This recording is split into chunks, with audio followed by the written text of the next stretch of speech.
How long has it been going on? And I mean, how many participants have you had? Are you doing interviews with folks? Is that what the YouTube channel's about? Yeah, we've done. So the first couple were just me. Just kind of the first one was kind of the descend, all the negative that I'd overcome. And the second one's kind of the ascension. And then behind that has been 7 or 8 episodes of other people's stories of. We've had a gentleman come on that lost his wife to suicide, and Mm. I mean all kinds of just really tough things to have gone through. Man, the people have come on and they've shared and they've been vulnerable, and it's been an amazing.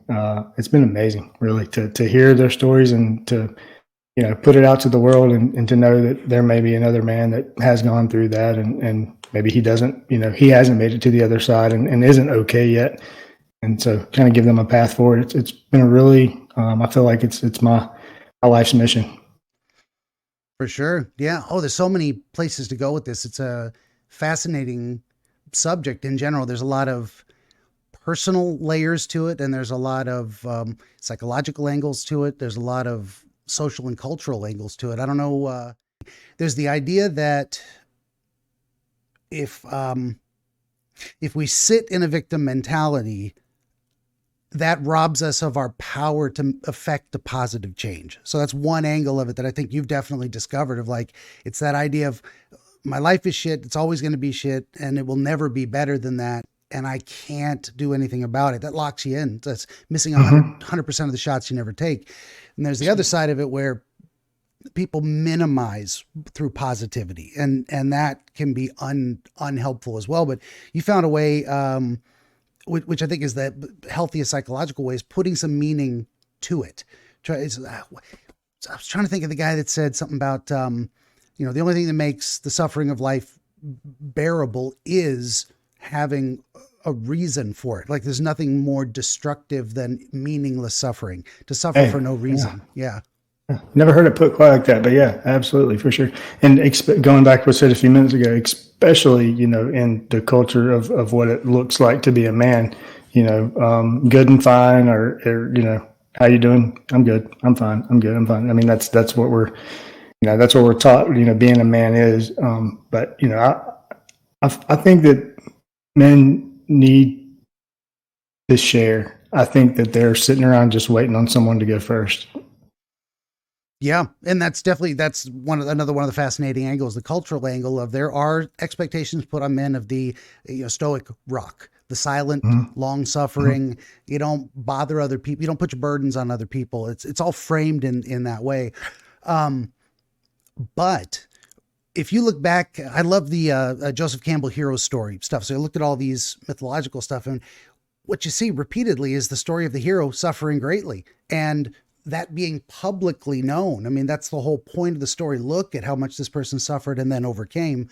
Um, so, and even in like the ancient, Greek poetry, like the men in those stories were tremendously passionate and emotional and expressive, and moved to tears by all kinds of things.